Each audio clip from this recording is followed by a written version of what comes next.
Autor: Immanuel Kant. Título: Crítica da Razão Pura. Edição: 5 Local, Lisboa. Editora: Fundação Calouste Gulbenkian. 2001 páginas. 1 a 20. Página 1. Capítulo 2. Da dedução dos conceitos puros do entendimento. Primeira secção. Dos princípios de uma dedução transcendental em geral. Quando os jurisconsultos falam de direitos e usurpações, distinguem no litígio a questão de direito, quid juris, da questão do fato, quid facti, e, ao exigir provas de ambas, dão o nome de dedução à primeira, que deverá demonstrar o direito ou a legitimidade da pretensão. Servimos-nos de uma porção de conceitos empíricos sem que ninguém o conteste, e mesmo, sem dedução, julgamo-nos autorizados a conferir-lhes um sentido e uma significação imaginada, porque temos sempre à mão a experiência para demonstrar a sua realidade objetiva. Há, no entanto, também conceitos usurpados, como sejam os de felicidade, de destino, que circulam com indulgência quase geral, mas acerca dos quais, por vezes, se levanta a interrogação: quid juris? E então ficamos não pouco embaraçados para os deduzir, já que não se pode apresentar qualquer claro princípio de direito, extraído da experiência ou da razão, que manifestamente legitime o seu uso. Entre os diversos conceitos, porém, que constituem o tecido muito mesclado do conhecimento humano, alguns há que se destinam também a um uso puro a priori, totalmente independente de qualquer experiência. E este seu direito requer sempre uma dedução, porque não bastam as provas da experiência para legitimar a sua aplicação, é preciso saber como se podem reportar a objetos que não são extraídos de nenhuma experiência. Dou o nome de dedução transcendental à explicação do modo pelo qual esses conceitos se podem referir a priori a estes objetos e distingo-a da dedução empírica, que mostra como se adquire um conceito mediante a experiência, e página 2 a reflexão sobre esta, pelo que se não refere à legitimidade, mas só ao fato de onde resulta a sua posse. Temos agora já 2 tipos de conceitos de bem diversa espécie, mas que coincidem na referência totalmente a priori aos objetos, que são os conceitos de espaço e de tempo, como formas de sensibilidade, e as categorias, como conceitos de entendimento. Tentar obter a sua dedução empírica seria esforço vão, porque o traço distintivo da sua natureza consiste, precisamente, em se referirem aos seus objetos sem que, para a sua representação, fossem buscar algo à experiência. Assim, pois, se for necessária, a sua dedução terá sempre de ser transcendental. Contudo, em relação a estes conceitos, como em relação a todo conhecimento, pode procurar-se na experiência, senão o princípio da sua possibilidade, pelo menos as causas ocasionais da sua produção. Com efeito, as impressões dos sentidos dão o primeiro motivo para desenvolver toda a faculdade de conhecimento e para constituir a experiência. Esta última contém 2 elementos bastante heterogêneos, a saber, a matéria para o conhecimento fornecida pelos sentidos e uma certa forma para ordenar, proveniente da fonte interna da intuição e do pensamento puros, os quais, por ocasião da primeira, a matéria, entram em exercício e produzem conceitos.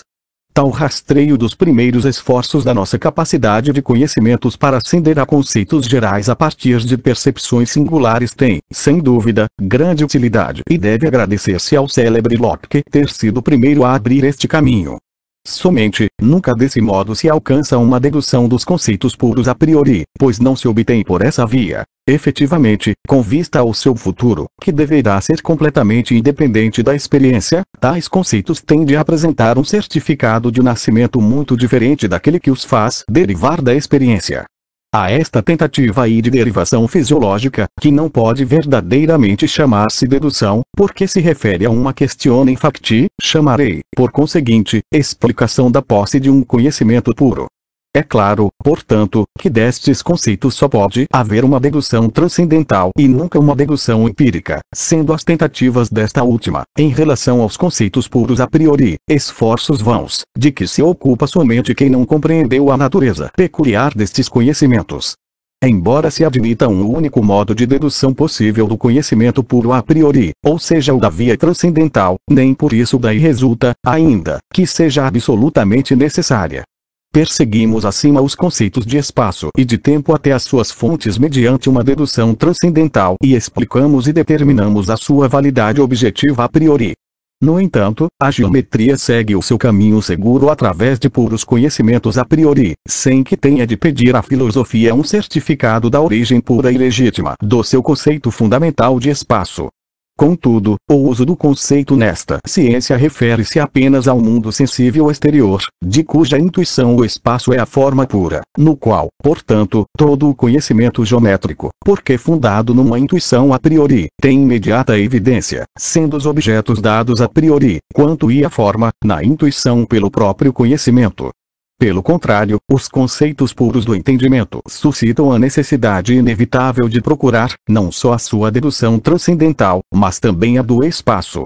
Na verdade, esses conceitos página 3 puros determinam os objetos, não por predicados da intuição e da sensibilidade, mas pelo pensamento a priori e referem-se aos objetos em geral sem qualquer condição da sensibilidade. Como não se fundam na experiência, não podem mostrar, na intuição a priori, objeto algum sobre o qual fundassem a sua síntese anterior a toda a experiência. E, por conseguinte, não só despertam suspeitas quanto à validade objetiva e os limites do seu uso, como também tornam ambíguo esse conceito de espaço, porque propendem a usá-lo para além das condições da intuição sensível. Eis porque foi acima necessário apresentar a sua dedução transcendental.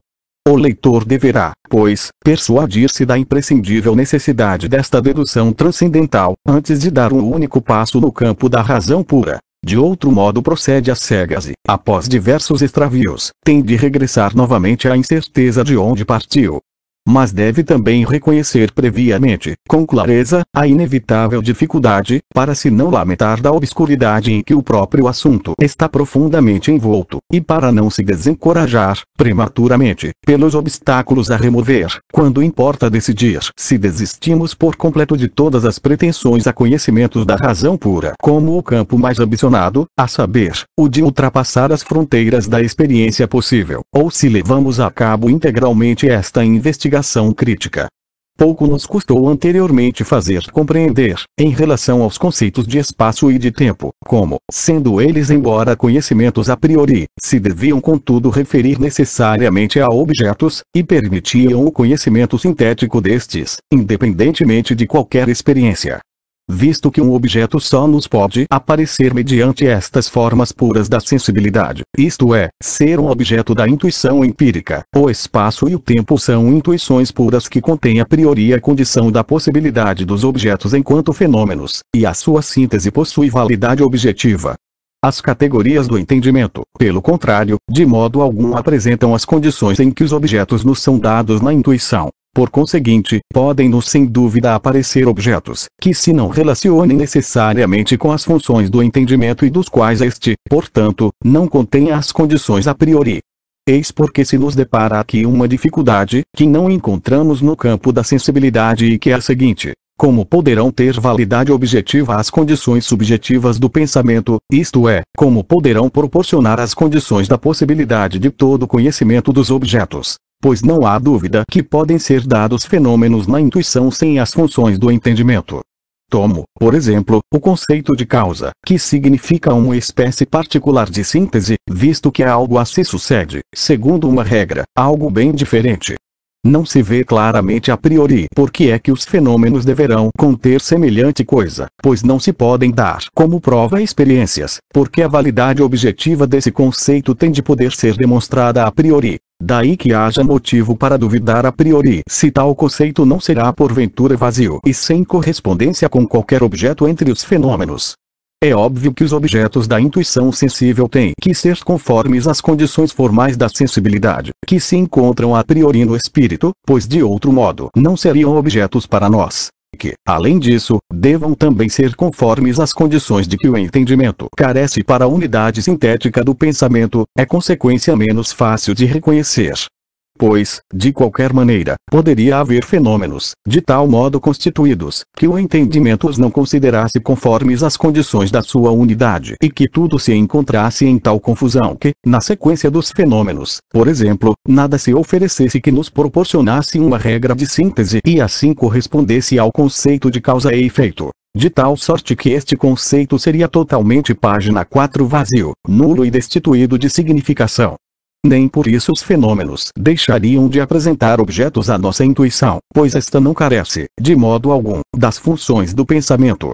Se pensássemos em nos livrar da dificuldade desta indagação, alegando que a experiência apresenta continuamente exemplos de uma tal regularidade de fenômenos, que são motivo bastante para abstrair daí o conceito da causa e, simultaneamente, comprovar a validade objetiva deste conceito, não se atenderia a que, desse modo, não poderia estabelecer-se o conceito de causa, porque este, ou se funda inteiramente a priori no entendimento, ou tem de ser totalmente excluído como simples quimera. Porque este conceito exige absolutamente que algo A seja de tal espécie, que algo B seja a sua consequência necessária e segundo uma regra absolutamente universal. É certo que os fenômenos nos proporcionam casos em que é possível estabelecer uma regra, segundo a qual algo acontece habitualmente, mas nunca que a consequência seja necessária. Por conseguinte, a síntese da causa e do efeito possui uma dignidade que não pode ter expressão empírica, isto é, que não só o efeito se acrescenta à causa, mas também é posto por ela e dela derivado. A estrita universalidade da regra não é também propriedade de quaisquer regras empíricas, que, por indução, só alcançam universalidade e comparativa, isto é, uma utilidade alargada. Ora, o uso dos conceitos puros do entendimento alterava-se totalmente, se apenas fossem considerados produtos empíricos. Passagem à dedução transcendental das categorias. Há dois casos apenas em que é possível que a representação sintética e os seus objetos coincidam, se relacionem necessariamente e como que se encontrem mutuamente. Quando só o objeto possibilita a representação ou quando só esta possibilita o objeto. No primeiro caso a relação é apenas empírica e a representação nunca é possível a priori. É este o caso dos fenômenos em relação ao que se refere à sensação. No segundo caso, porém, dado que a representação em si mesma, pois não se trata aqui da sua causalidade mediante a vontade, não produz o seu objeto quanto à existência, será contudo representação determinante a priori em relação ao objeto, quando só mediante ela seja possível conhecer algo como objeto. Há, contudo, duas condições pelas quais o conhecimento de um objeto é possível. A primeira é a intuição, pela qual é dado o objeto, mas só como fenômeno. A segunda é o conceito, pelo qual é pensado um objeto que corresponde a essa intuição. Do acima exposto se depreende claramente que a primeira condição, unicamente pela qual podem ser intuídos os objetos, serve, realmente, no espírito, de fundamento a priori aos objetos, quanto à sua forma. Todos os fenômenos concordam, pois, necessariamente, com esta condição formal da sensibilidade, porque só através dela aparecem, isto é, podem ser intuídos e dados empiricamente. É caso para perguntar agora se não há também anteriormente conceitos a priori, como condições pelas quais algo não é intuído, mas é pensado como objeto em geral. Porque então todo o conhecimento empírico dos objetos é necessariamente conforme a esses conceitos, já que sem o seu pressuposto nada pode ser objeto da experiência. Ora, toda a experiência contém ainda, além da intuição dos sentidos, pela qual algo é dado, um conceito de um objeto, que é dado na intuição ou que aparece. Há, pois, conceitos de objetos em geral, que fundamentam todo o conhecimento de experiência, como suas condições a priori. Consequentemente, a validade objetiva das categorias como conceitos a priori, deverá assentar na circunstância de só elas possibilitarem a experiência, quanto à forma do pensamento. Sendo assim, as categorias página 5 relacionam-se necessariamente e a priori com os objetos da experiência, pois só por intermédio destas em geral é possível pensar qualquer objeto da experiência. A dedução transcendental de todos os conceitos a priori tem, pois, um princípio a que deve obedecer toda a subsequente investigação e que é o seguinte: esses conceitos têm de ser reconhecidos como condições a priori da possibilidade da experiência, quer seja da intuição que nela se encontra, quer do pensamento. São, por isso, necessários os conceitos que conseguem o fundamento objetivo da possibilidade da experiência. Porém, o desenvolvimento da experiência em que estes se encontram não é a sua dedução, mas ilustração, porque então seriam apenas contingentes. Sem esta referência original à experiência possível, em que surgem todos os objetos do conhecimento, não se compreenderia a sua relação com qualquer objeto. O célebre Locke, por falta destas considerações e por ter encontrado na experiência conceitos puros do entendimento, derivou-os desta, mas procedeu com tal inconsequência que se atreveu a alcançar, deste modo, conhecimentos que ultrapassam todos os limites da experiência. David Hume reconheceu que, para tal ser possível, seria necessário que esses conceitos tivessem uma origem a priori.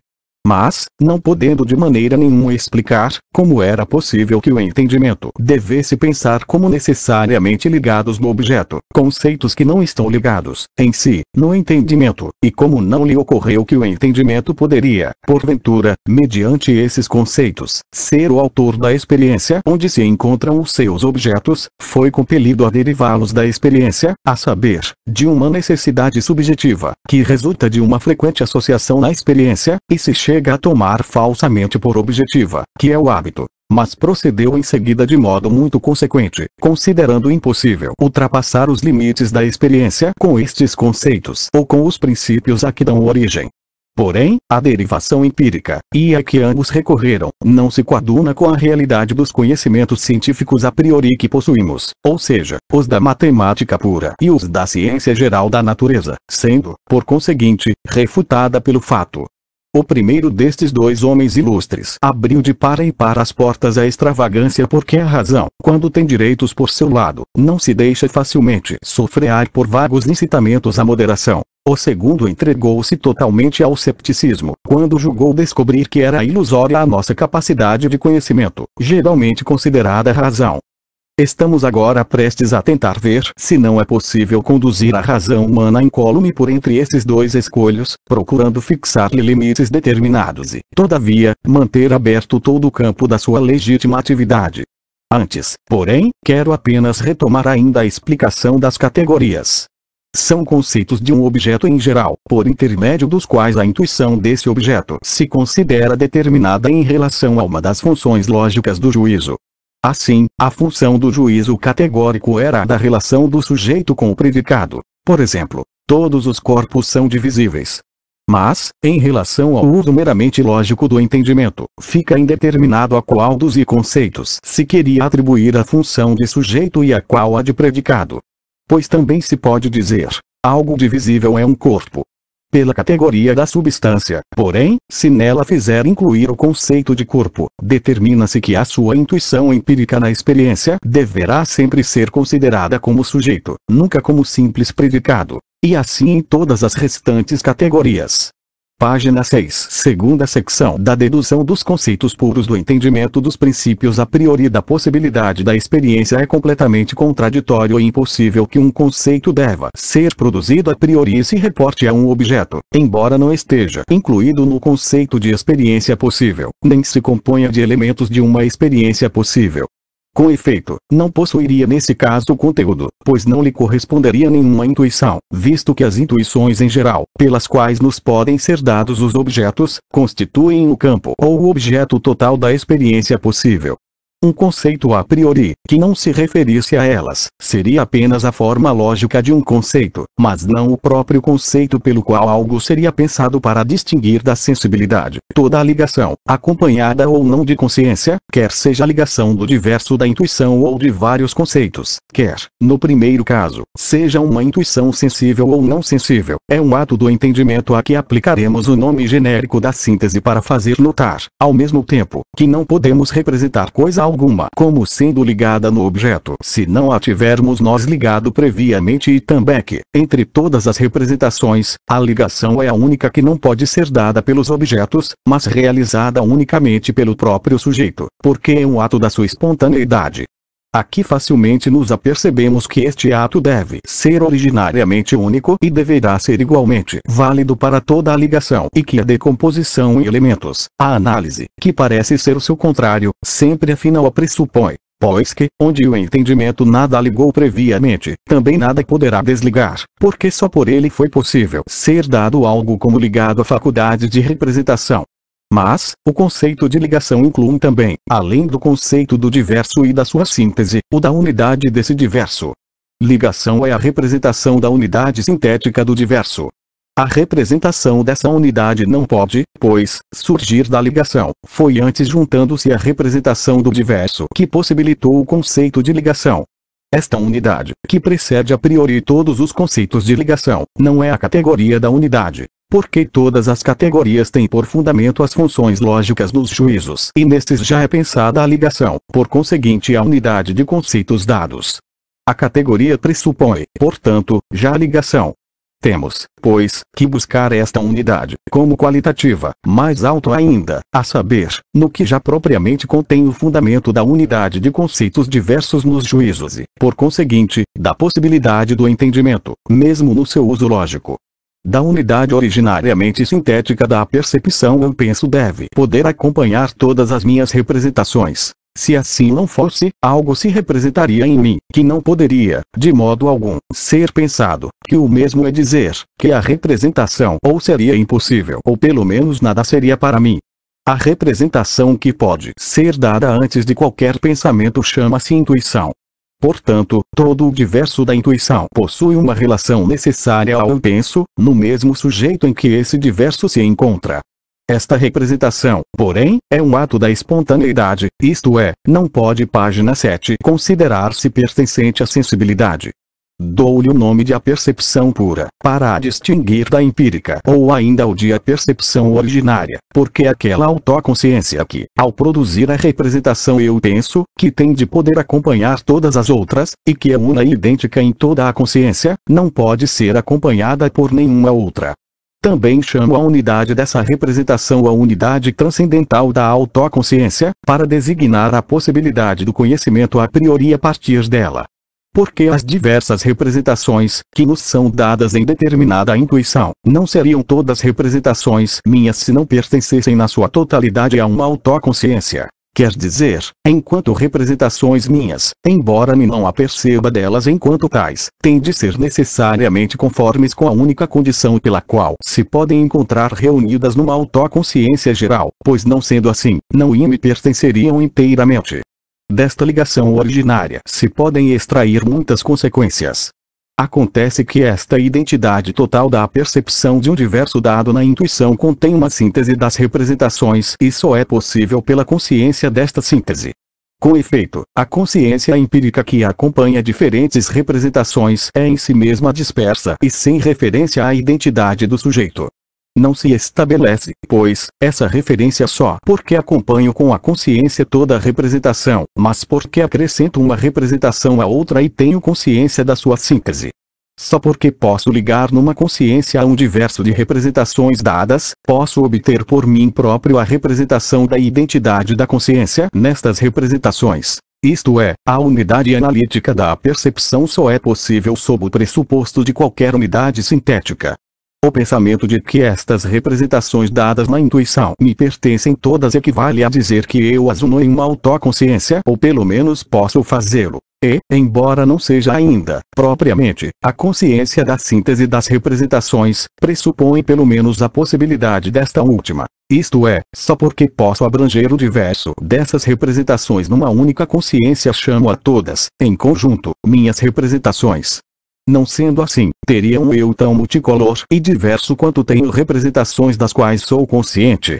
A unidade sintética do diverso das intuições, na medida em que é dada a priori, é pois o princípio da identidade da própria percepção, que precede a priori todo o meu pensamento determinado. A ligação não está, porém, nos objetos, nem tampouco pode ser extraída deles pela percepção e, desse modo, recebida primeiramente no entendimento. E, pelo contrário, unicamente em uma operação do entendimento, o qual não é mais do que a capacidade de ligar a priori e submeter o diverso das representações à unidade da percepção. Este é o princípio supremo de todo conhecimento humano. Página 8. Este princípio da unidade necessária da percepção é, na verdade, em si mesmo, idêntico, por conseguinte uma proposição analítica, mas declara como necessária uma síntese do diverso dado na intuição, síntese sem a qual essa identidade completa da autoconsciência não pode ser pensada. Com efeito, mediante o eu, como simples representação, nada de diverso é dado. Só na intuição, que é distinta, pode um diverso ser dado e só pela ligação numa consciência é que pode ser pensado. Um entendimento no qual todo o diverso fosse dado ao mesmo tempo pela autoconsciência seria intuitivo. O nosso só pode pensar e necessita de procurar a intuição nos sentidos. Sou, pois, consciente de um eu idêntico, por relação ao diverso das representações que me são dadas numa intuição, porque chamo minhas todas as representações em conjunto, que perfazem uma só. Ora, isto é o mesmo que dizer que tenho consciência de uma síntese necessária a priori dessas representações, a que se chama unidade sintética originária da percepção, a qual se encontram submetidas todas as representações que me são dadas, mas a qual também deverão ser reduzidas mediante uma síntese. O princípio da unidade sintética da percepção é o princípio supremo de todo o uso do entendimento, o princípio supremo da possibilidade de toda a intuição, relativamente à sensibilidade. Era, segundo a estética transcendental, o seguinte: que todo o diverso da intuição estivesse submetido às condições formais do espaço e do tempo. O princípio supremo desta mesma possibilidade em relação ao entendimento é que todo o diverso da intuição esteja submetido às condições da unidade sintética originária da percepção. Ao primeiro destes princípios estão submetidas todas as representações diversas da intuição, na medida em que nos são dadas. Ao segundo, na medida em que têm de poder ser ligadas numa consciência. De outro modo, nada pode, com efeito, ser pensado ou conhecido, porque as representações dadas, não tendo em comum o ato de a percepção e o penso, não estariam desse modo reunidas numa autoconsciência. O entendimento, falando em geral, é a faculdade dos conhecimentos. Estes consistem na relação determinada de representações dadas a um objeto. O objeto, porém, é aquilo em cujo conceito está reunido o diverso de uma intuição dada. Mas toda reunião das representações exige a unidade da consciência na respectiva síntese. Por consequência, a unidade de consciência é o que por si só constitui a relação das representações a um objeto, a sua validade objetiva, portanto, aquilo que as converte em conhecimentos, e sobre ela assenta, consequentemente, a própria possibilidade do entendimento. Assim, o primeiro conhecimento puro do entendimento, sobre o qual se funda todo o seu restante uso, e que é também totalmente independente de todas as condições da intuição sensível, é, pois, o princípio da unidade originária sintética da percepção. A simples forma da intuição sensível externa, o espaço, não é ainda conhecimento, oferece apenas o diverso da intuição a priori para um conhecimento possível. Mas, para conhecer qualquer coisa no espaço, por exemplo, uma linha, é preciso traçá-la e, deste modo, obter sinteticamente uma ligação determinada do diverso dado, de tal modo que a unidade deste ato é, simultaneamente, a unidade da consciência, no conceito de uma linha, só assim se conhecendo primeiramente um objeto, um espaço determinado. Página 9. A unidade sintética da consciência é, pois, uma condição objetiva de todo conhecimento, que não é necessária simplesmente para conhecer um objeto, mas também porque a ela tem de estar submetida toda a intuição, para se tornar objeto para mim, porque de outra maneira e sem esta síntese o diverso não se uniria numa consciência. Início de nota da síntese da reprodução na imaginação é, na verdade, uma lei simplesmente empírica, aquela, segundo a qual, representações que frequentemente se têm sucedido ou acompanhado, acabam, finalmente, por se associar entre si, estabelecendo assim uma ligação tal que, mesmo sem a presença do objeto, uma dessas representações faz passar o espírito a outra representação, segundo uma regra constante.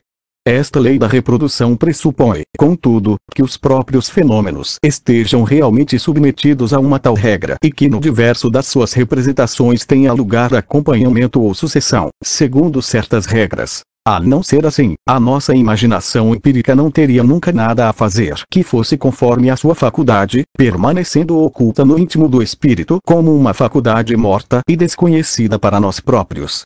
Se o cinábrio fosse ora vermelho, ora preto, ora leve, ora pesado, se o homem se transformasse ora nesta ora naquela forma animal, se num muito longo dia a terra estivesse coberta ora de frutos, ora de gelo e neve, a minha imaginação empírica nunca teria ocasião de receber no pensamento, com a representação da cor vermelha, o cinábrio pesado. Ou se uma certa palavra fosse atribuída ora a esta, ora àquela coisa, ou se precisamente a mesma coisa fosse designada ora de uma maneira, ora de outra, sem que nisso houvesse uma certa regra, a que os fenômenos estivessem por si mesmos submetidos, não podia ter lugar nenhuma síntese empírica da reprodução.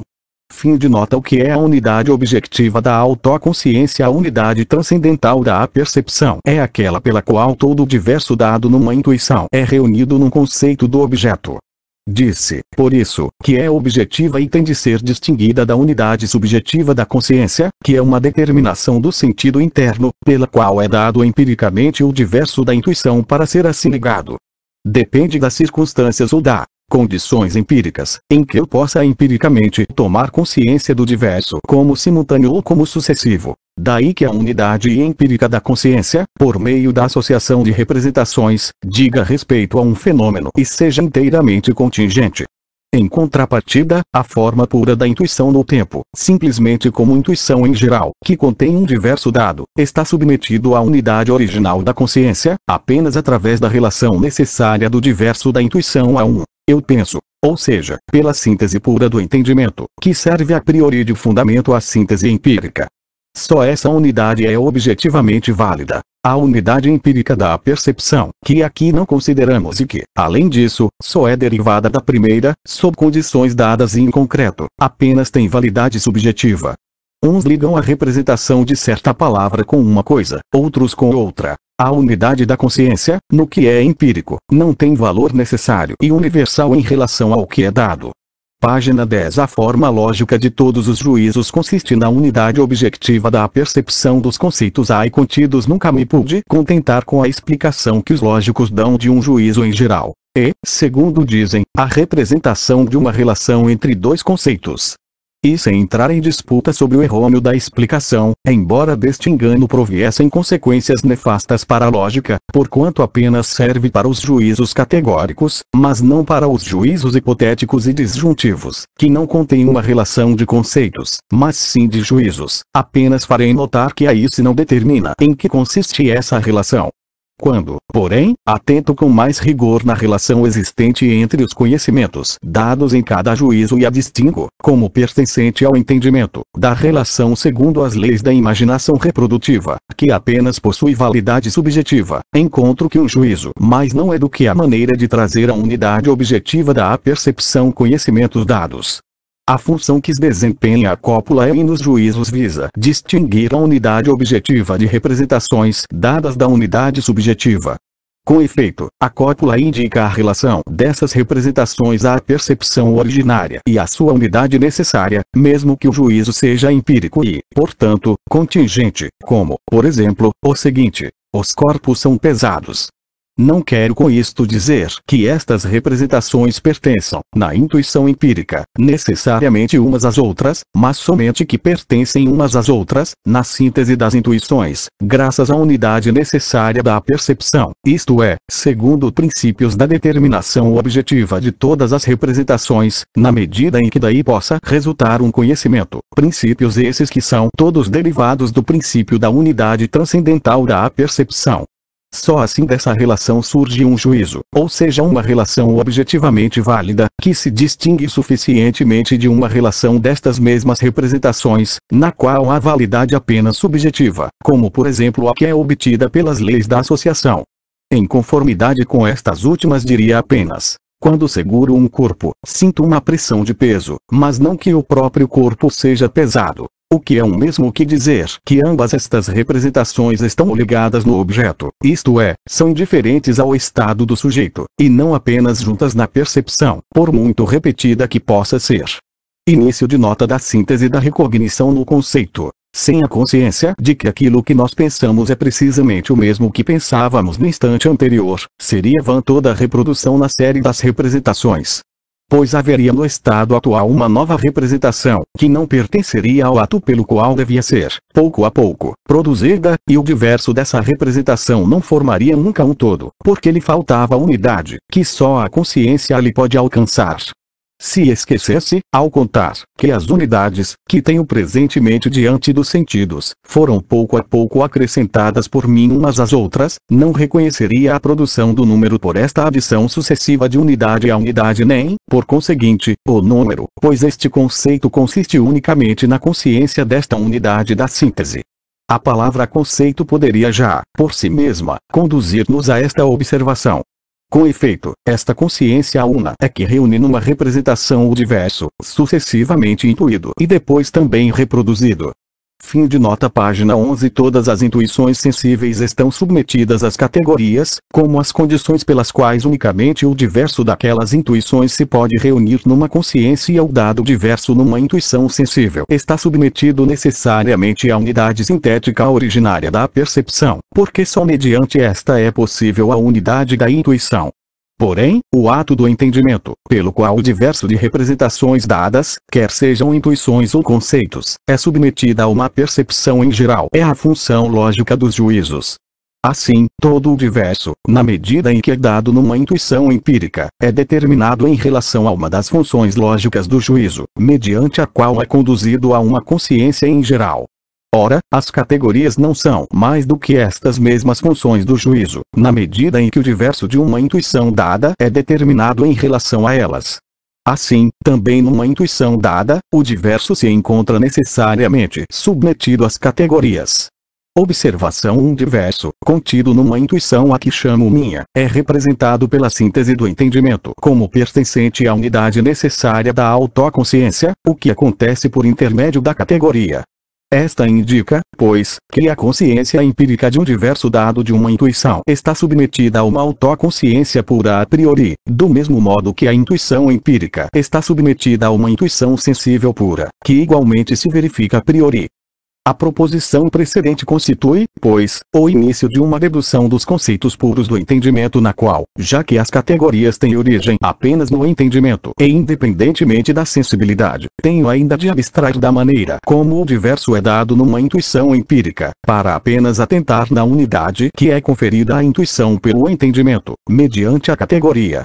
No que se segue se mostrará, pela maneira como é dada na sensibilidade e a intuição empírica, que a unidade desta intuição é apenas a que a categoria, conforme o que dissemos no parágrafo anterior, prescreve ao diverso de uma intuição dada em geral. E, porque a validade a priori da categoria será explicada em relação a todos os objetos dos nossos sentidos, se atingirá então, por completo, a finalidade da dedução. Só de um ponto não pude abstrair na demonstração anterior. É ele que o diverso da intuição tem de ser dado antes da síntese do entendimento e independente dela, embora o como fique aqui indeterminado. Pois se quisesse pensar um entendimento, que por si próprio intuísse, como porventura um entendimento divino, que não representasse objetos dados, mas cuja representação daria ou produziria, ao mesmo tempo, os próprios objetos, as categorias não teriam qualquer significado em relação a um tal conhecimento. São apenas as regras para um entendimento, do qual todo o poder consiste no pensamento, isto é, no ato de submeter a unidade da percepção à síntese do diverso, que lhe foi dado, de outra parte, na intuição. O entendimento, portanto, por si nada conhece, mas apenas liga e ordena a matéria do conhecimento, a intuição, que tem de lhe ser dada pelo objeto. Também não podemos, tampouco, apresentar uma razão da peculiaridade do nosso entendimento em realizar a unidade da percepção a priori apenas mediante as categorias e exatamente desta espécie e deste número, tal como não podemos dizer porque temos precisamente estas funções do juízo e não outras, ou porque o tempo e o espaço são as únicas formas da nossa intuição possível. Página 12. A categoria não tem outro uso para o conhecimento das coisas que não seja a sua aplicação a objetos da experiência. Pensar um objeto e conhecer um objeto não é, pois, uma e a mesma coisa. Para o conhecimento são necessários dois elementos. Primeiro, o conceito, mediante o qual é pensado em geral o objeto, a categoria; em segundo lugar, a intuição, pela qual é dado. Porque, se ao conceito não pudesse ser dada uma intuição correspondente, seria um pensamento, quanto à forma, mas sem qualquer objeto. Por seu intermédio, não seria possível o conhecimento de qualquer coisa. Pois, que eu saiba, nada haveria nem poderia haver a que pudesse aplicar o meu pensamento. Ora, toda a intuição possível para nós é sensível, estética, e, assim, o pensamento de um objeto em geral só pode converter-se em nós no conhecimento, por meio de um conceito puro do entendimento, na medida em que este conceito se refere a objetos dos sentidos. A intuição insensível ou a intuição pura, espaço e tempo, ou intuição empírica daquilo que, pela sensação, é imediatamente representado como real, no espaço e no tempo. Pela determinação da primeira, podemos adquirir conhecimentos a priori de objetos, na matemática, mas só segundo a sua forma, como fenômenos. Se pode haver coisas que tenham de ser intuídas sob esta forma, é o que aí ainda não fica decidido.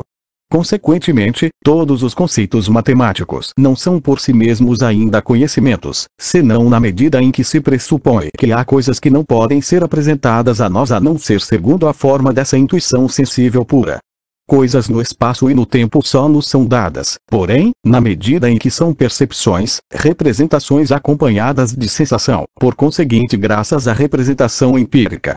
Consequentemente, os conceitos puros do entendimento, mesmo quando aplicados a intuições a priori, como na matemática, só nos proporcionam conhecimentos na medida em que estas intuições, e portanto também os conceitos do entendimento, por seu intermédio, puderam ser aplicados a intuições empíricas. Assim, também as categorias não nos concedem por meio da intuição nenhum conhecimento das coisas senão através da sua aplicação possível à intuição empírica, isto é, servem apenas para a possibilidade do conhecimento empírico. A este, porém, chama-se experiência. Eis porque as categorias só servem para o conhecimento das coisas, na medida em que estas são consideradas como objeto de experiência possível. A proposição anterior é da maior importância, pois determina as fronteiras do uso dos conceitos puros do entendimento com referência aos objetos, do mesmo modo que a estética transcendental determinou os limites da aplicação da forma pura da nossa intuição sensível. O espaço e o tempo, enquanto condições da possibilidade de nos serem dados objetos, apenas têm validade em relação aos objetos dos sentidos, portanto só da experiência. Para além destes limites nada representam, estio apenas nos sentidos e fora deles não tem realidade. Os conceitos puros do entendimento estão livres desta restrição e estendem-se aos objetos da intuição em geral, quer seja ou não semelhante à nossa, desde que seja sensível e não intelectual. Esta maior extensão dos conceitos para além da nossa intuição sensível de nada nos serve, porque são então conceitos vazios, acerca dos quais não podemos sequer julgar se são possíveis ou impossíveis. São meras formas do pensamento sem realidade objetiva, porque não dispomos de nenhuma intuição a que pudéssemos aplicar a unidade sintética da percepção, que só aqueles conceitos contêm, para poder determinar um objeto. Só a nossa intuição sensível e empírica lhes pode conceder sentido e significação. Página 13. Se considerarmos, pois, como dado, um objeto de uma intuição não sensível, podemos, é certo, representá-lo através de todos os predicados já contidos na pressuposição de que nada lhe convém que pertença à intuição sensível. Assim, dir-se-á que não é extenso ou que não se encontra no espaço, que a sua duração não é no tempo, que nele se não verifica qualquer mudança, sucessão de determinações no tempo, etc. Todavia, assinalar simplesmente como não é a intuição do objeto, sem poder dizer o que ela contém, não é um verdadeiro conhecimento, pois, sendo assim, de modo algum representei a possibilidade de um objeto para meu conceito puro do entendimento, porque não pude apresentar uma intuição que lhe corresponda, apenas pude dizer que a nossa intuição não era válida para ele. Mas, o principal aqui é que a qualquer coisa de semelhante não poderia sequer aplicar uma única categoria. Por exemplo, o conceito de uma substância, isto é, de algo que pode existir como sujeito, mas nunca como simples predicado, pois não sei se pode haver uma coisa que corresponda a esta determinação do pensamento, se uma intuição empírica me não der o caso para a aplicação. Mas, deste assunto trataremos mais adiante. Da aplicação das categorias a objetos dos sentidos em geral. Os conceitos puros do entendimento relacionam-se pelo simples entendimento com objetos da intuição em geral, ficando indeterminado se se trata da nossa intuição ou de qualquer outra, contanto que seja sensível. São, portanto, simples formas de pensamento, pelas quais ainda se não conhece nenhum objeto determinado.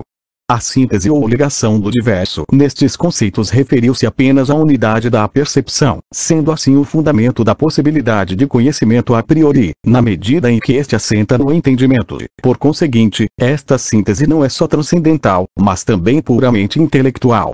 Como, porém, há em nós uma certa forma de intuição sensível a priori, que assenta na receptividade da faculdade de representação, sensibilidade, ou entendimento, como espontaneidade, pode então determinar, de acordo com a unidade sintética da percepção, o sentido interno pelo diverso de representações dadas e deste modo pensar a priori a unidade sintética da percepção do diverso da intuição sensível, como condição a qual tendem a encontrar-se necessariamente submetidos todos os objetos da nossa, humana, intuição. É assim que as categorias, simples formas de pensamento, adquirem então uma realidade objetiva, isto é, uma aplicação aos objetos que nos podem ser dados na intuição, mas só enquanto fenômenos, porque só destes somos capazes de intuição a priori.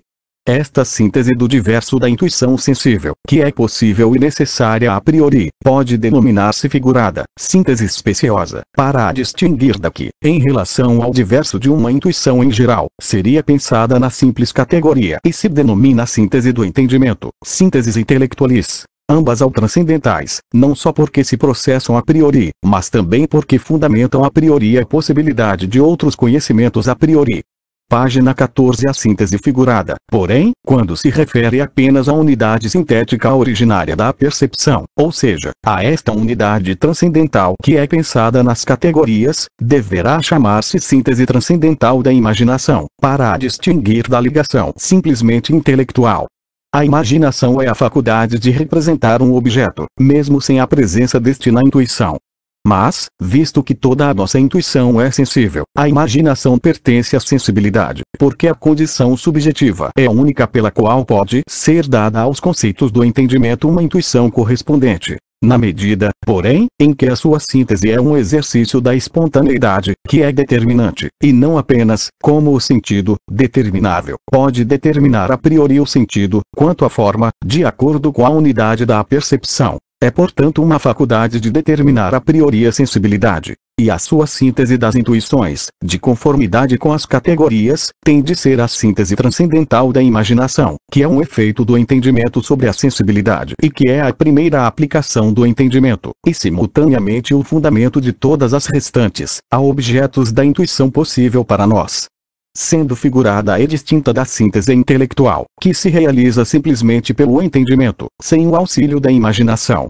Mas, na medida em que a imaginação é espontaneidade, também por vezes lhe chamo imaginação produtiva e assim a distingo da imaginação reprodutiva, cuja síntese está submetida a leis meramente empíricas, as da associação, e não contribui, portanto, para o esclarecimento da possibilidade de conhecimento a priori, pelo que não pertence à filosofia transcendental, mas à psicologia.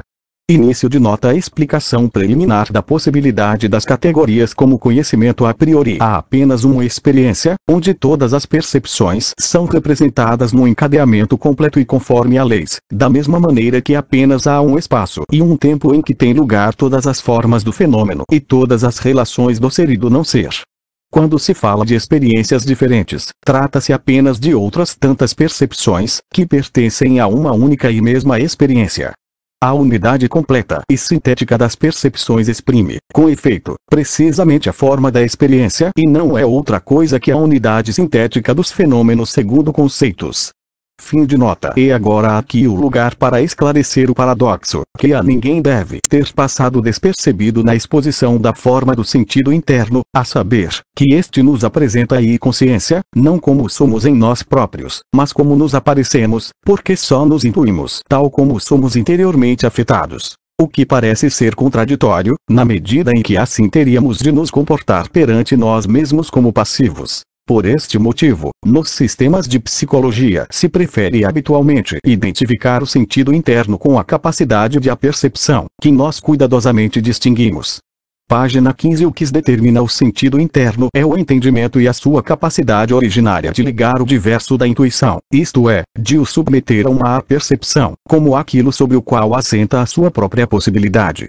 Ora, como o nosso humano entendimento não é uma faculdade de intuições, e mesmo que estas fossem dadas na sensibilidade não as poderia acolher em si, para de certa maneira ligar o diverso da sua própria intuição, então a sua síntese, considerada em si mesma, não é mais do que a unidade do ato de que tem consciência, como tal, mesmo sem o recurso à sensibilidade, mas que lhe permite determinar interiormente a sensibilidade em relação ao diverso, que lhe pode ser dado segundo a forma de intuição dessa sensibilidade. Com o nome de síntese transcendental da imaginação exerce, pois, sobre o sujeito passivo, de que a faculdade, uma ação da qual podemos justificadamente dizer que por ela é afetado o sentido interno.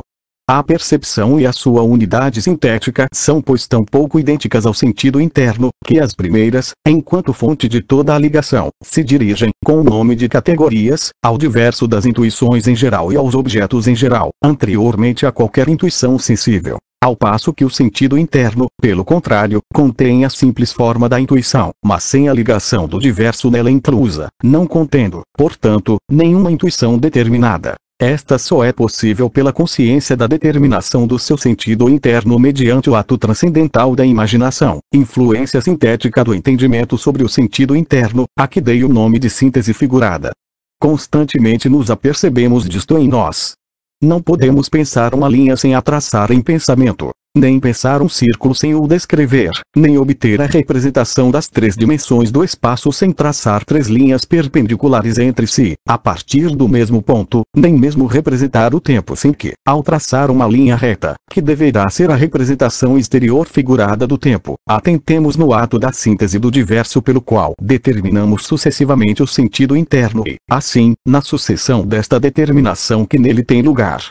O movimento, como ato do sujeito, não como determinação de um objeto, e, consequentemente, a síntese do diverso no espaço, quando deste abstrairmos para apenas considerar o ato pelo qual determinamos o sentido interno de acordo com a sua forma, é pois o que, antes de mais, produz o conceito de sucessão. O entendimento não encontra no sentido interno tal ligação do diverso, por assim dizer, já feita, produz-la ao afetar esse sentido.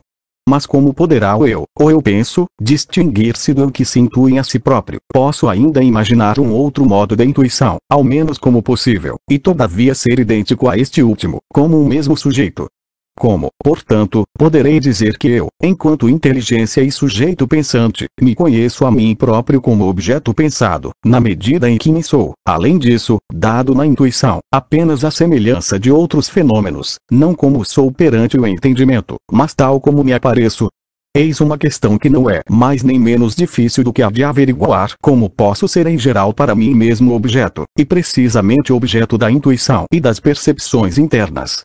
Página 16. Que, porém, assim tem de ser realmente é o que se pode claramente mostrar, admitindo que o espaço é uma simples forma pura dos fenômenos dos sentidos externos, e se reconhecermos que o tempo, que não é objeto de nenhuma intuição externa, só nos pode ser representado pela imagem de uma linha, enquanto a traçamos, modo esse de representação sem o qual não poderíamos conhecer de maneira nenhuma a unidade da sua dimensão. Do mesmo modo que, para todas as percepções internas, sempre extraímos a determinação da duração do tempo ou ainda das épocas daquilo que de variável nos apresentam as coisas exteriores, ordenando por conseguinte as determinações do sentido interno, enquanto fenômenos no tempo, precisamente da mesma maneira, porque ordenamos as do sentido externo no espaço. Consequentemente, se aceitarmos, quanto a estas últimas, que por seu intermédio só intuímos objetos na medida em que somos afetados exteriormente, também temos de admitir, quanto ao sentido interno, que por ele nos intuímos apenas tal como interiormente somos afetados por nós mesmos, isto é, que no tocante à intuição interna conhecemos o nosso próprio sujeito apenas como fenômeno e não tal como é em si.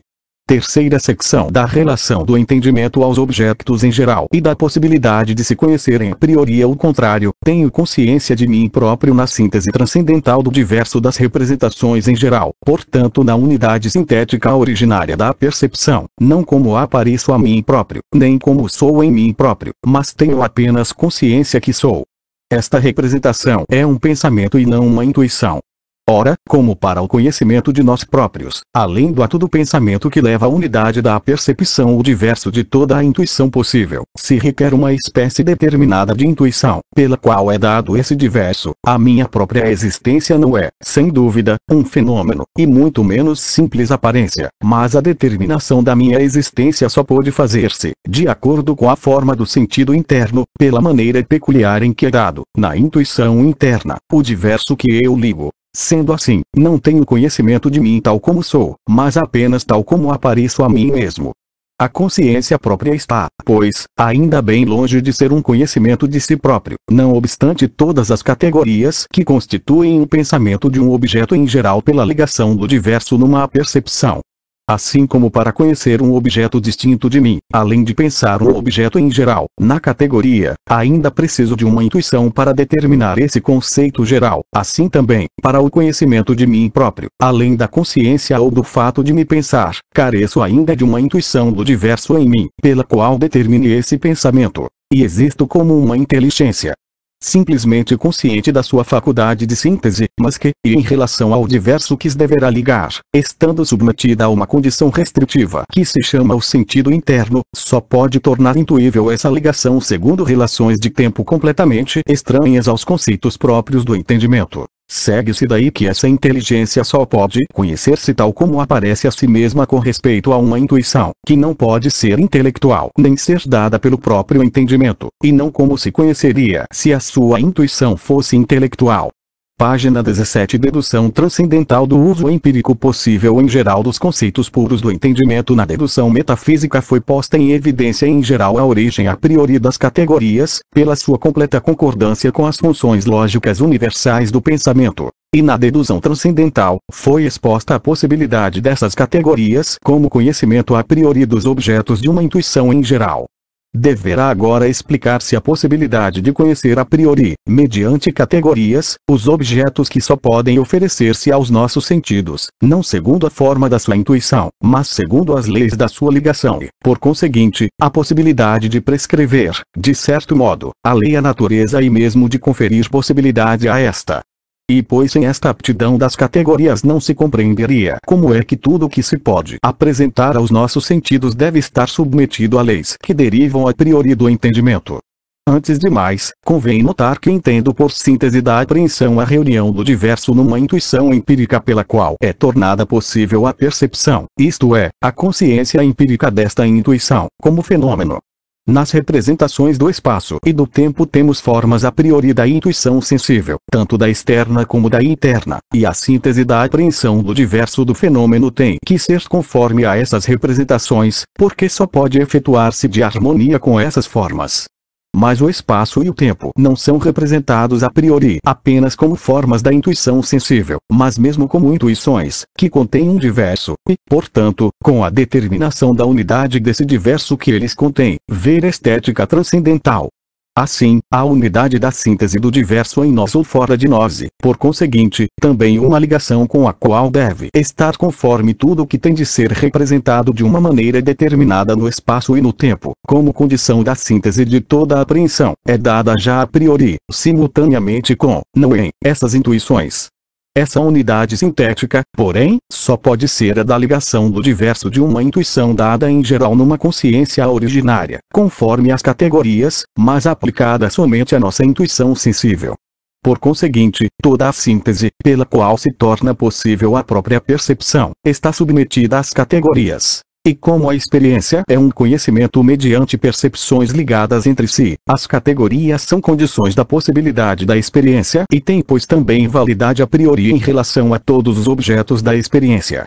Assim, por exemplo, quando converto em percepção a intuição empírica de uma casa pela apreensão do diverso dessa intuição, tenho por fundamento a unidade necessária do espaço e da intuição sensível externa em geral e como quis desenho a sua figura segundo a unidade sintética do diverso no espaço.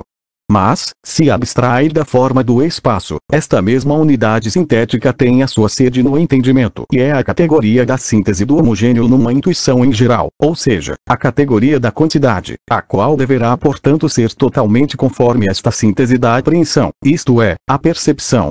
Quando, no outro exemplo, tenho a percepção do congelamento da água, apreendo dois estados, o da fluidez e o da solidez, que estão um para o outro numa relação de tempo. Página 18. Mas no tempo, que dou por fundamento do fenômeno, como intuição interna, represento-me necessariamente uma unidade sintética do diverso, sem a qual essa relação não poderia ser dada de maneira determinada numa intuição, quanto à sucessão temporal. Esta unidade sintética, porém, como condição a priori, pela qual ligo o diverso de uma intuição em geral, quando abstraio da forma permanente da minha intuição interna, o tempo, é a categoria de causa pela qual, quando aplicada à minha sensibilidade, eu determino tudo o que acontece no tempo em geral segundo a sua relação. Esta apreensão, num acontecimento desta espécie, e com ela este acontecimento mesmo, relativamente à percepção possível, está subordinada ao conceito da relação dos efeitos e das causas, o mesmo se verificando em todos os outros casos. As categorias são conceitos que prescrevem leis a priori aos fenômenos e, portanto, a natureza como conjunto de todos os fenômenos, natura materialiter spectata. Pergunta-se agora, já que as categorias não são derivadas da natureza e não se pautam por ela, como se fora seu modelo, caso contrário seriam simplesmente empíricas, como se pode compreender que a natureza tenha de se regular por elas, isto é, como podem determinar a priori a ligação do diverso da natureza, não a extraindo desta? Eis aqui a solução deste enigma. Que as leis dos fenômenos da natureza devam necessariamente concordar com o entendimento e a sua forma a priori, isto é, com a sua capacidade de ligar o diverso em geral, não é mais nem menos estranho do que os próprios fenômenos terem de concordar com a forma da intuição sensível a priori. Porque as leis não existem nos fenômenos, só em relação ao sujeito a que os fenômenos são inerentes, na medida em que este possui um entendimento. Nem tampouco os fenômenos existem em si, mas relativamente a um mesmo sujeito, na medida em que é dotado de sentidos. As coisas em si deveria competir, necessariamente, uma legalidade própria, independentemente de um entendimento que a conheça. Mas os fenômenos são apenas representação de coisas, que são desconhecidas quanto ao que possam ser em si. Como simples representações não se encontram, porém, submetidas a qualquer lei de ligação, que não seja a que prescreve a faculdade de ligar. Ora, o que liga o diverso da intuição sensível é a imaginação, que depende do entendimento quanto à unidade da sua síntese intelectual, e da sensibilidade quanto à diversidade da sua apreensão. Como, pois, toda a percepção possível depende da síntese da apreensão e esta mesma, a síntese empírica, depende da síntese transcendental e, consequentemente, das categorias, todas as percepções possíveis e, portanto, também tudo que porventura possa atingir a consciência empírica, isto é, e todos os fenômenos da natureza, quanto à sua ligação, estão sob a alçada das categorias, as quais dependem da natureza, considerada simplesmente como natureza em geral, porque constituem o fundamento originário da sua necessária conformidade à lei, como natura formaliter spectata. Mas a capacidade do entendimento puro de prescrever leis a priori aos fenômenos, mediante simples categorias, não chega para prescrever mais leis do que aquelas em que assenta a natureza em geral, considerada como conformidade dos fenômenos às leis no espaço e no tempo. Leis particulares, porque se referem a fenômenos empiricamente determinados, não podem derivar-se integralmente das categorias, embora no seu conjunto lhes estejam todas sujeitas. Para conhecer estas últimas leis em geral, é preciso o contributo da experiência. Mas só as primeiras nos instruem a priori sobre a experiência em geral e sobre o que pode ser conhecido como seu objeto. Página 19. Resultado de esta dedução dos conceitos do entendimento. Não podemos pensar nenhum objeto que não seja por meio de categorias. Não podemos conhecer nenhum objeto pensado a não ser por intuições correspondentes a esses conceitos. Ora, todas as nossas intuições são sensíveis, e esse conhecimento é empírico na medida em que o seu objeto é dado. O conhecimento empírico, porém, é a experiência. Consequentemente, nenhum conhecimento a priori nos é possível, a não ser o de objetos de uma experiência possível. Mas este conhecimento, restrito apenas a objetos da experiência, nem por isso é todo ele devido à experiência. Tanto no que se refere às intuições puras como aos conceitos puros do entendimento, trata-se de elementos de conhecimento que se encontram em nós a priori. Mas há só duas vias pelas quais pode ser pensada a necessária concordância da experiência com os conceitos dos seus objetos. Ou é a experiência que possibilita esses conceitos ou são esses conceitos que possibilitam a experiência. O primeiro caso não se verifica em relação às categorias, nem mesmo em relação à intuição sensível pura, porque as categorias são conceitos a priori, portanto, independentes da experiência, a afirmação de uma origem empírica seria uma espécie de generatio equívoca. Resta-nos, por conseguinte, apenas o segundo caso, por assim dizer, um sistema de epigênese da razão pura, ou seja, que as categorias contêm, do lado do entendimento, os princípios da possibilidade de toda a experiência em geral. Como tornam possível, porém, a experiência e que princípios da possibilidade de esta nos facultam na aplicação aos fenômenos é o que, no capítulo seguinte, sobre o uso transcendental do juízo, será descrito mais desenvolvidamente. Se entre os dois únicos caminhos mencionados alguém quisesse propor uma via intermédia, em que as categorias não fossem nem primeiros princípios a priori, espontaneamente pensados, do nosso conhecimento, nem também extraídos da experiência, mas disposições subjetivas para pensar, implantadas em nós conjuntamente com a nossa existência, de tal modo dispostas pelo nosso Criador que o seu uso coincidiria, rigorosamente, com as leis da natureza, segundo as quais se vai desenvolvendo a experiência, uma espécie de sistema de pré-formação da razão pura. É fácil refutar esse sistema, o que seria decisivamente contrário à via intermédia em questão, além de que em semelhante hipótese não se vê onde tenhamos de pôr termo a essa suposição de disposições predeterminadas para juízos futuros. Faltaria às categorias a necessidade, que essencialmente pertence ao seu conceito. Assim, por exemplo, o conceito de causa, que afirma a necessidade de uma consequência para uma condição pressuposta, seria falso, se assentasse apenas sobre a necessidade arbitrária subjetiva, em nós implantada, de ligar certas representações empíricas de acordo com tal regra de relação.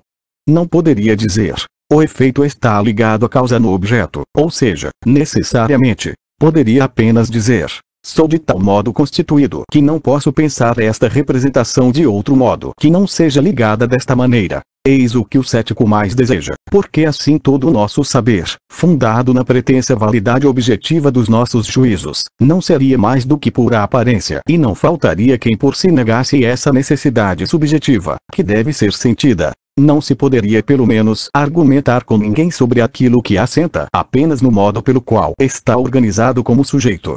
Página 20. Breve resumo desta dedução consiste em expor os conceitos puros do entendimento, e com eles todo conhecimento teórico a priori, como princípios da possibilidade da experiência, mas da experiência como a determinação dos fenômenos no espaço e no tempo em geral, finalmente em expor essa determinação a partir do princípio da unidade sintética originária da percepção, como forma do entendimento, na sua relação com o espaço e o tempo, formas originárias da sensibilidade. Só até aqui considerei necessária a divisão em parágrafos, pois tínhamos de tratar dos conceitos elementares. Agora, que vamos mostrar o seu uso, a exposição poderá desenvolver-se continuamente, sem necessidade de parágrafos.